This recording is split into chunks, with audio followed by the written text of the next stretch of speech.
Dođi Marija, vidjeli...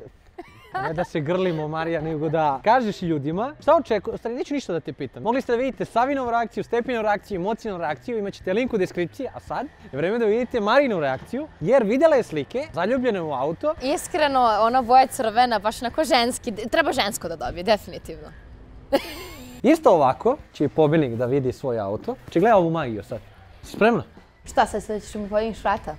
Gledaj sad ovo. Ćao, čao! Otvori bre, rekao sam da otvaraš odmah, ja ovdje se pripremam. O, reci kad, vidiš šta mi radiš, gledaj sad.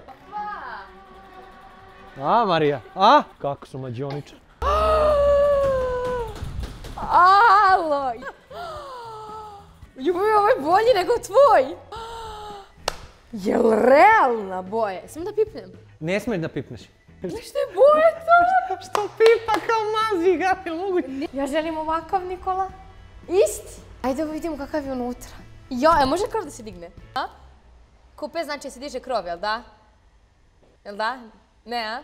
Kabriolet znači da se diže krov, Marija, i moj auto je kupe. Znači, ne može. Kako bi izgledalo da jedna devojka osvoji auto? Izvolite Marija, sedite. Ja, gledaj volan. Au, što je dobar. Ja sam u šoku, ne znam šta da pričam, majke mi moje. Zapratiš Jota auto, zaprati sve profile koje taj profil prati i možda ti osvojiš auto. Ali pazi, kažem možda, ali sigurno nećeš jer ne možeš ti da ga osvojiš. Čekaj, a što ne? A sad ja kad bih osvojila, ti meni ne bi dao? Ne bi dao. A ako bi mama moja osvojila ili tata? Ne bi dao. Vola mi se dopada, znam da si ga uzeo od R8, onda sam se edukovala prvi dan. Uglavnom dobar je volan, jako mi se sviđa. Neću, izađemo. Izađi Marija napolje. Neću. A udobniji nego tvoj. Ja kažem, ono je tvoj auto, ne vredi. To moguće da ono pričaš ti. Ne čujem te. I izgleda da je bolja izolacija nego na mom autu pa se ne čuje. Moguće da je rekli da je ovaj auto bolji nego moj auto. Pa kako nije bolji, Nikola, crvene boje, unutra je lepo, sve mekano. A kod mene je sve tvrdo, jel? Pa kako nije tvrdo? Mislim, auto je tvrdo.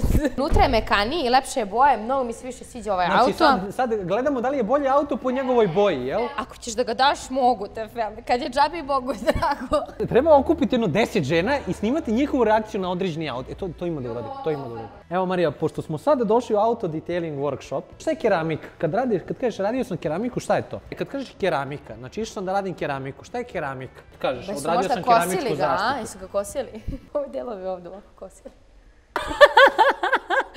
Dobro, ajde, ovo što sam, slušaj. Znam, sad si sija ovako, ko što se sad sija. Recimo tako, bravo. Ovo možeš ulje da uzmeš i da nam ne plaćaš ništa, samo uzmeš ulje i premažeš ulje. Bukvalno vas je Marija izvređala sad, rekla da se stavi ulje na auto da je isto kao keramička zaštita, samo da vam kažem, momci. Znači, boja ti se najviše sviđa, sad mnogo mi se sviđa ovaj auto, sve mi se sviđa, boja mi se sviđa, ovakav ja želim. Hoćeš da kažeš da si se zaljubila u ovaj auto? Da, više nego u onaj tvojih.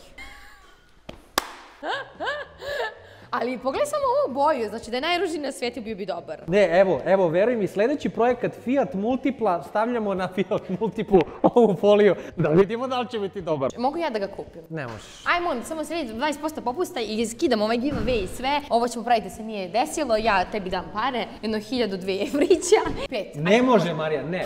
7 i prodato. To je auto za nekog od vas. A ono što treba da uradite je da zapratite Jota Auto profil na Instagramu i sve profile koje taj profil prati. Mogli ste vidjeti Marinu reakciju, a pošto sada montiram taj video, skratio sam ga što je više moguće i ima dovoljno vremena da vam pokažem još jedan video koji nisam objavio, a snimio sam. Imam nekoliko pitanja za vas koji su postavljali moji pratioci, a prvo je, da li ste vi toliko nervozni u pravom životu ili samo u fudbalu?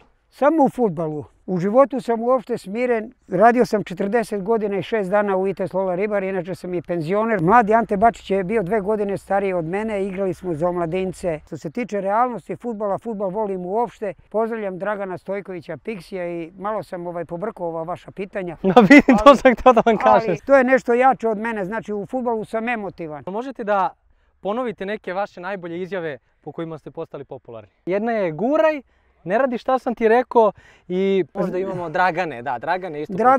Dragane je postalo slavno kad smo igrali jednu od najbitnijih utakmica u rangu kadeta. Ta utakmica mi je značila da budem ispred Topole. Pobedili smo sa 1:0, Dragan je dao gol u 80. minutu, pošto su u to vreme kadete igrali po 40 minuta. Prisjećam se emotivnih situacija u Topoli. Kad je Dragan dao gol, zajedno smo se proslavili.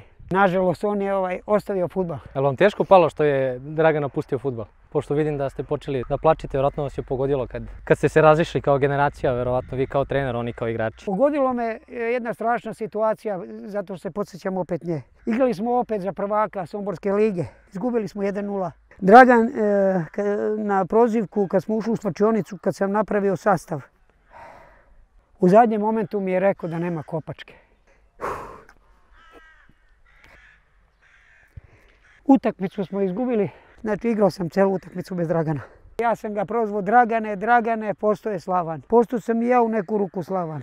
Je li vam teško pada kad čujete da je neko otišao iz vašeg mjesta, a vi ste uvek ostali u svoje mjesto, u svoj klub, u svoje ljude? Teško mi pada, ovo će ići, nadam se, i u eter, ovo će gledati milioni gledalaca. Mnogi će se prisjetiti Limenog iz vremena kad sam ja odgajivao igrače. Igrali su u vrhunskim klubovima, igrali su i za bugarsku reprezentaciju neki. I niko nije rekao Limenog hvala. Nikad nisam tražio od nikog ništa, volao sam samo da poštuju ono što sam ja stvarao godinama. Pehare, koji god je pehar osvojen, 90% možda i jače je zahvaljujući meni.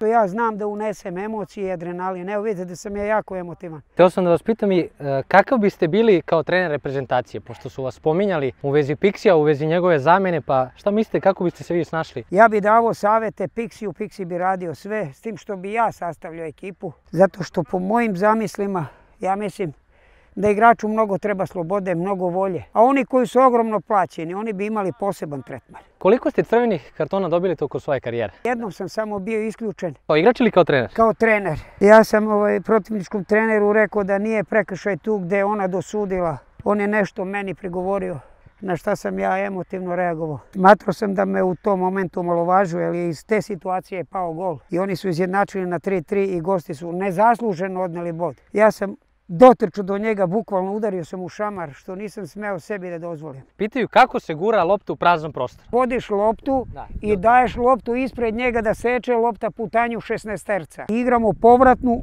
gdje utrčavaš ti i da završiš akciju, jer to će biti tako munjevito. Guraj! Idemo! Dobro, treneru! Dobro je! Kreni! Daj ga! Tako je! To je to, naučili ste me najbitniju stvar. Ne mogu da kažem, kad se razdere guraj, znate kako mi proradi adrenalin da dam što bolju loptu mogu. Hvala vam još jednom.